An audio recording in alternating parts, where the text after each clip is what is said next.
Suara trompet istana menggema, tanda dimulainya acara. Abu Nawas dipanggil ke hadapan raja.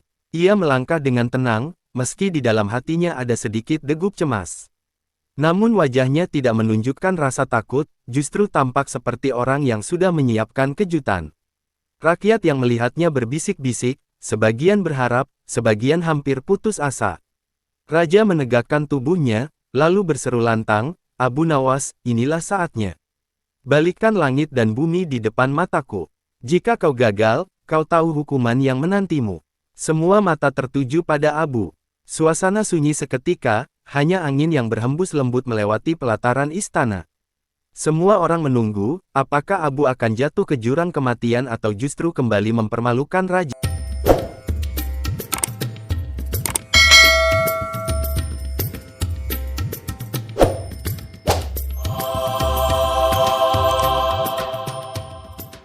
Tantangan mustahil. Hari itu suasana istana Baghdad begitu ramai. Raja Harun ar-Rasyid duduk di singgasananya dengan wajah penuh rasa ingin tahu. Ia terkenal sering menguji kecerdikan Abu Nawas, sebab baginya tidak ada yang lebih menyenangkan daripada melihat orang cerdik terjebak dalam tantangan yang mustahil. Namun kali ini raja ingin memberikan sesuatu yang lebih berat dari sebelumnya. Dengan suara lantang ia memanggil, "Abu Nawas, datanglah ke hadapanku." Semua mata tertuju pada sosok sederhana itu ketika ia melangkah masuk ke balairung. Raja tersenyum sinis, lalu berkata, "Kau terlalu sering membuatku malu di depan rakyat dengan kelicikanmu. Maka hari ini, aku ingin menantangmu dengan sesuatu yang benar-benar mustahil. Abu, aku ingin kau membalikkan langit dan bumi. Jika kau gagal, nyawamu taruhannya." Ruangan langsung riuh. Para menteri dan pengawal saling pandang. Sebagian tertawa kecil, sebagian lagi menahan napas. Mereka tahu tak ada manusia yang bisa melaksanakan perintah itu. Abu Nawas sendiri terdiam sesaat. Ia mengangguk perlahan, seolah menerima tantangan itu dengan tenang. Namun dalam hatinya, ia sadar ini bukan ujian biasa. Raja benar-benar ingin menjeratnya. "Baiklah, tuanku," jawab Abu lirih. "Hamba akan berusaha, namun berilah hamba waktu untuk memikirkannya." Raja tertawa puas, "Kau punya 3 hari, Abu. Jika tidak bisa, kepalamu akan kuletakkan di atas tombak sebagai tontonan." Suasana tegang menyelimuti seluruh ruangan. Bagi banyak orang, ini akhir perjalanan Abu. Setelah keluar dari istana, Abu berjalan pulang dengan langkah gontai. Biasanya ia selalu pulang dengan senyum, tapi kali ini wajahnya penuh kekhawatiran. Bagaimana mungkin manusia bisa membalikkan langit dan bumi? Itu pekerjaan Sang Pencipta, bukan urusan manusia. Sepanjang jalan, ia melamun, membuat para tetangga heran. "Abu, kenapa wajahmu pucat? Apakah raja memberimu tantangan lagi?" tanya seorang tetua. Abu hanya tersenyum pahit, "Ya, kali ini beliau memintaku membalikkan langit dan bumi. Jika gagal, nyawaku melayang." Orang-orang terkejut, beberapa langsung menggelengkan kepala, "Astagfirullah, itu jelas mustahil. Raja benar-benar ingin menyingkirmu, Abu." Malamnya, Abu duduk di beranda rumahnya, menatap bintang yang bertaburan. Ia menghela napas panjang. "Ya Allah," bisiknya, "aku hanya manusia biasa. Jika aku menolak, pasti raja murka. Jika aku mencoba, apa mungkin aku bisa melakukannya? Tolong beri aku akal." Malam itu ia sulit tidur. Bayangan kepalanya yang akan dipenggal terus menghantuinya. Namun, di balik kegelisahan itu, Abu yakin pasti ada jalan keluar. Sebab selama ini, di saat-saat paling sulit, ia selalu bisa menemukan celah untuk mengelabui tantangan mustahil raja. Kabar tentang tantangan raja cepat menyebar ke seluruh Baghdad. Dari pasar, kedai kopi, hingga lorong sempit, semua orang membicarakan hal yang sama. "Kau dengar, raja meminta Abu Nawas membalikkan langit dan bumi," seru seorang pedagang kurma. "Hahaha, mana mungkin. Itu hanya alasan untuk menghukum Abu," timpal pemuda lain. "Namun, ada juga yang membela, jangan remehkan Abu. Ia selalu punya akal. Ingat saat ia menjual bayangannya kepada saudagar. Semua orang bilang mustahil, tapi ia berhasil." Perdebatan semakin ramai. Ada yang menaruh harapan, ada yang pasrah menunggu akhir hidup Abu. Bahkan para ulama pun terdiam, tidak bisa memberi solusi, karena jelas permintaan itu di luar nalar.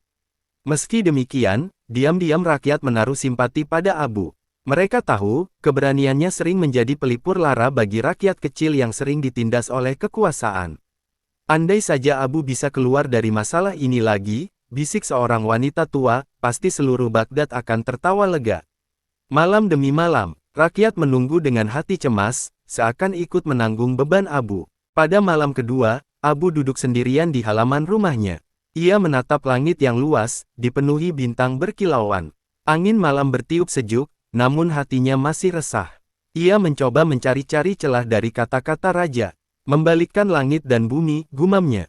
Apakah raja benar-benar ingin melihat langit jatuh ke bumi dan bumi terangkat ke atas? Mustahil, tapi mungkin maksudnya bisa kutafsirkan berbeda. Saat ia berpikir, seorang anak kecil lewat sambil menendang gumpalan tanah. Tanah itu terbalik, sisi bawahnya kini di atas. Anak itu tertawa riang tanpa sadar ia memberi Abu sebuah inspirasi besar. Abu tersenyum lebar. Mungkin aku tidak bisa membalikkan langit dan bumi sungguhan. Tapi aku bisa membuat orang melihatnya seolah sudah terbalik. Yang perlu kubalik bukanlah jagat raya ini, tapi cara pandang mereka. Ia mulai merangkai rencana, bagaimana meyakinkan raja dan rakyat bahwa ia telah memenuhi perintah itu. Seketika kegelisahannya berubah menjadi semangat baru. Malam itu Abu tak tidur. Ia menyiapkan beberapa benda sederhana, sekop, ember berisi air, dan cermin kecil. Dengan benda ini, katanya, aku akan membuat ilusi. Bumi bisa kuperlihatkan terbalik hanya dengan segumpal tanah, dan langit bisa kubalik lewat pantulannya. Ia tahu, kekuatannya bukan pada otot, melainkan pada logika dan kata-kata. Bila ia bisa membuat raja percaya, maka ia menang. Bila rakyat bisa tertawa, maka ia selamat. Esok paginya, Abu berjalan ke pasar. Ia sengaja menggoda orang-orang dengan ucapannya. Besok aku akan membalikkan langit dan bumi, katanya pada pedagang. Orang-orang menatapnya heran, sebagian menggeleng tak percaya. Namun Abu hanya tertawa kecil.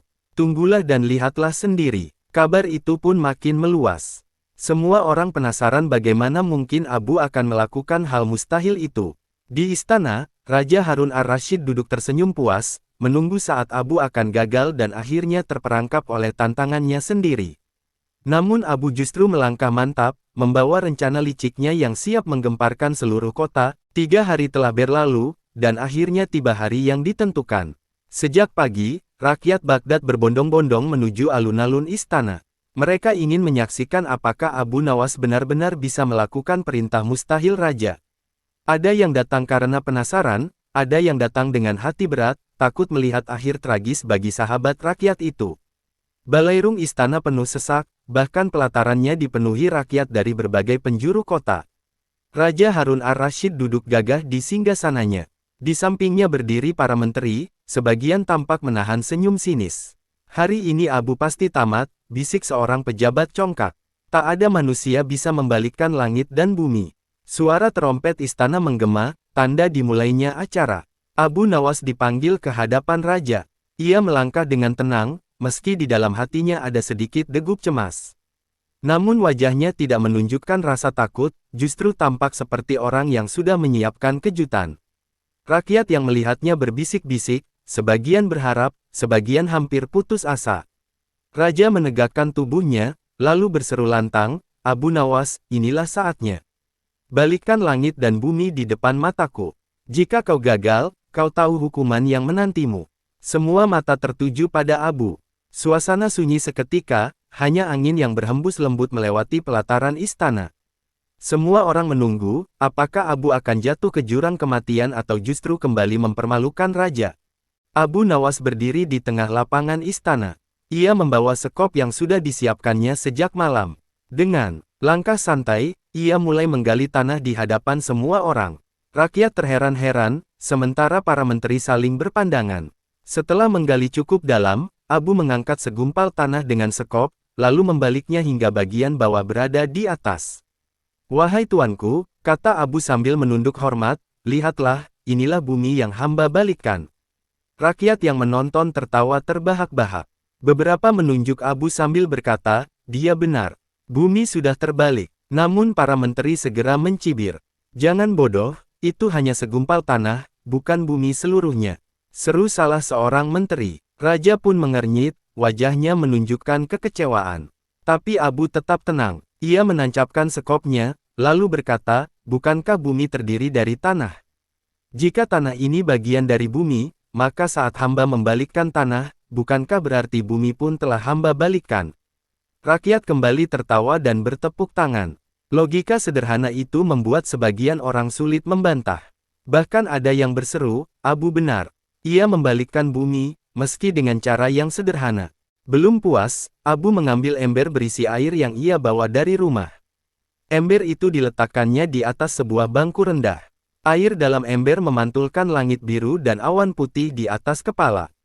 Abu menunjuk pantulan itu dan berkata, sekarang lihatlah, tuanku. Langit yang biasanya di atas kepala kita, kini berada di bawah, di dalam ember ini. Bumi yang biasanya di bawah, tadi sudah kuangkat ke atas. Rakyat terperangah, sebagian ternganga kagum. Astaga, benar juga, langit kini ada di bawah, di dalam air, seru seorang pemuda. Suasana semakin riuh. Beberapa orang bahkan tertawa geli, karena Abu berhasil membuat ilusi sederhana yang memutar logika semua orang. Namun para menteri berusaha tetap meremehkan. Itu hanya bayangan langit, bukan langit sungguhan. Kata seorang menteri. Abu dengan tenang menjawab, betul, tuanku menteri. Tapi apakah kita melihat langit dengan mata ataukah dengan akal? Jika mata kita melihat langit berada di bawah, bukankah artinya langit sudah terbalik? Jawaban itu membuat banyak orang saling pandang, dan mereka terdiam sejenak. Raja sendiri tampak mulai bingung, karena meskipun cara Abu sederhana, logikanya sulit disanggah. Raja akhirnya angkat bicara, apa maksudmu, Abu? Kau hanya menggali tanah dan menunjukkan bayangan langit. Itu bukan membalikkan langit dan bumi. Abu tersenyum tenang. Ampun tuanku, bukankah bumi adalah tanah yang kita pijak? Dan bukankah langit adalah apa yang kita lihat di atas kepala kita? Maka saat tanah yang di bawah kubalikkan ke atas, bumi sudah berpindah. Saat langit yang di atas kulihat berada di bawah melalui pantulan air, bukankah itu artinya langit pun telah berpindah ke bawah? Dengan demikian, langit dan bumi telah bertukar posisi. Bukankah itu yang tuanku minta?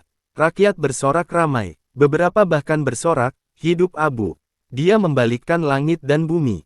Para menteri hanya bisa geleng-geleng kepala, karena semakin keras mereka membantah, semakin licin Abu memutar logika. Raja terdiam. Wajahnya berubah merah padam.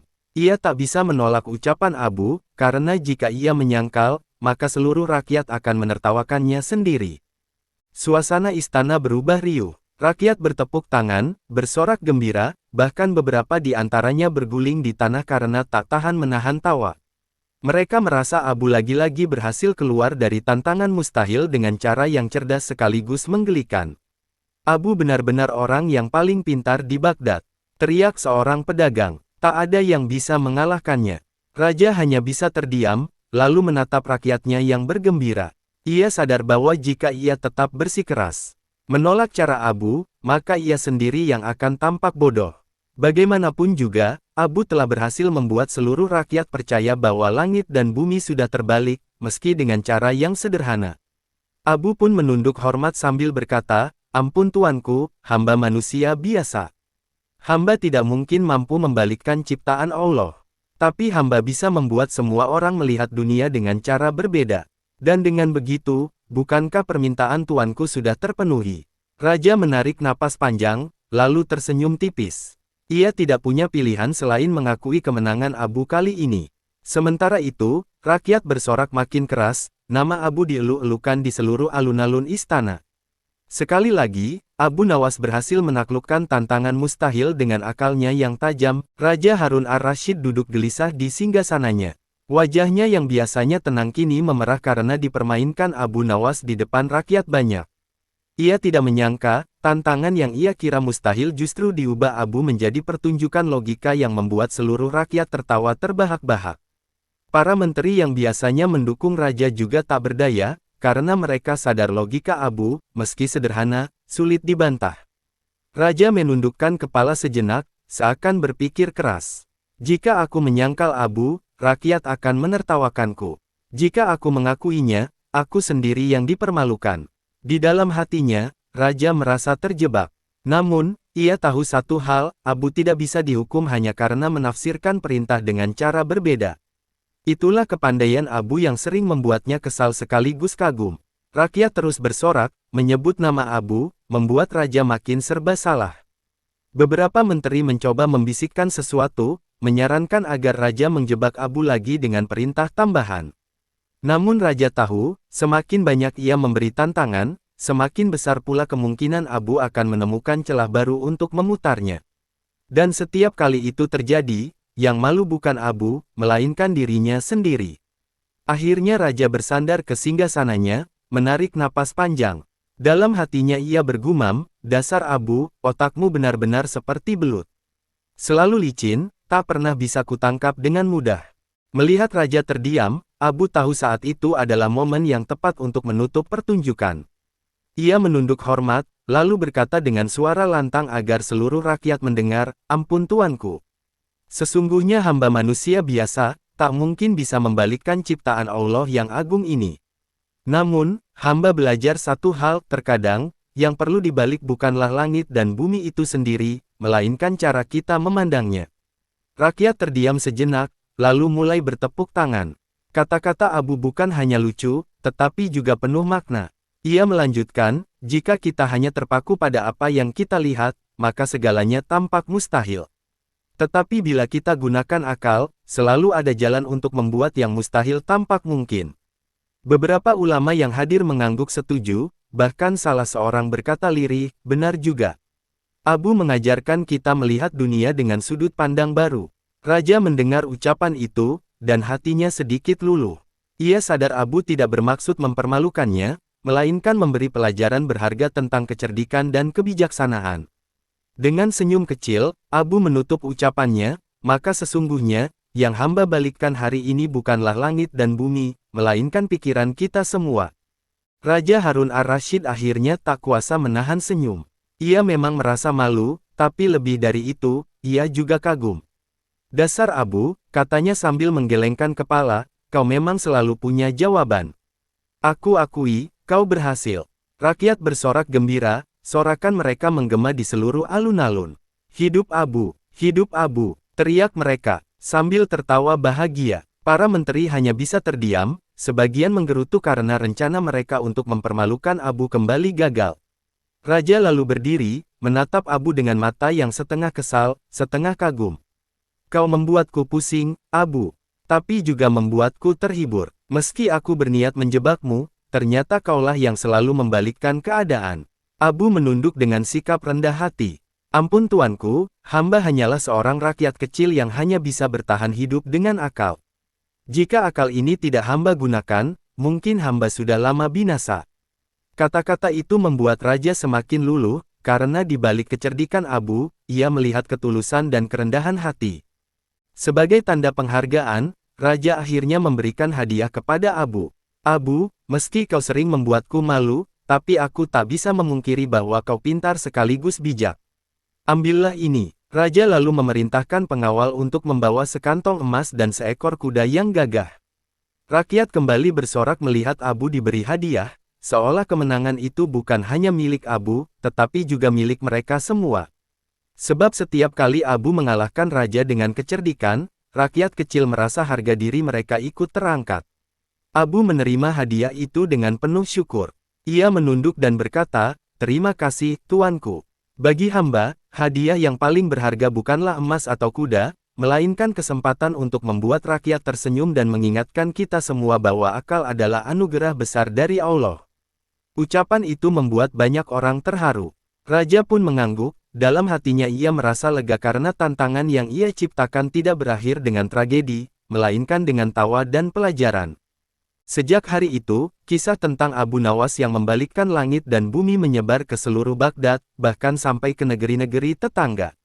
Orang-orang selalu menceritakannya dengan tawa dan kagum. "Bukan langit dan bumi yang terbalik," kata mereka, "tetapi akal raja yang diputar oleh Abu." Di pasar, para pedagang menjadikan kisah itu bahan candaan. "Hati-hati kalau Abu lewat," kata seorang pedagang kurma, "nanti langit dan bumi bisa terbalik lagi." Rakyat pun selalu mengingat hari itu sebagai hari di mana seorang rakyat kecil mampu mengalahkan kekuasaan dengan kecerdikan. Bagi Abu, semua itu hanyalah bagian dari kehidupannya. Ia tetap hidup sederhana, tetap berjalan di jalan-jalan Baghdad dengan jubah lusuhnya. Tapi di balik kesederhanaan itu, ia membawa warisan tak ternilai, pelajaran bahwa yang mustahil bisa jadi mungkin jika dilihat dari sudut pandang yang berbeda. Maka nama Abu Nawas terus dikenang, bukan hanya sebagai pelawak atau penipu cerdik, tetapi sebagai simbol kecerdasan, keberanian, dan kebijaksanaan yang melampaui zamannya.